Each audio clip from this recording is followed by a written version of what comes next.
শিক্ষা ব্যবস্থা, শিক্ষকরা, শিক্ষার্থীরা এই নতুন বাংলাদেশের উপকারে তাদের নেতৃত্বে রয়েছে। ওনারা আমাদেরকে তিনটি সমস্যা, জাতীয় কণ্ঠিত শিক্ষকদের তিনটি সমস্যা নিরসনে যথেষ্ট ভূমিকা রেখেছেন। প্রত্যেকটা শিক্ষকের প্রাইমারি থেকে বিশ্ববিদ্যালয় পর্যন্ত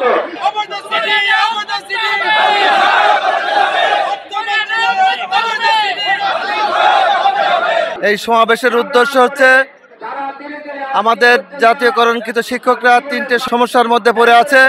১ নম্বর সমস্যা হচ্ছে 12ই আগস্ট 2020 অর্থ মন্ত্রণালয় কর্তৃক একটি অবৈধ চিঠি আমাদের মাঝে দিয়ে আমাদের জাতীয়করণকৃত টিচাররা উত্তোলিত টাইম স্কেল অবসরকালীন সময়ে তাদের কেটে নেওয়া হচ্ছে। আর যারা চাকরিরত আছে তারা এই বেতন টাইম স্কেল সহ মূল বেতন পেয়ে আসছে।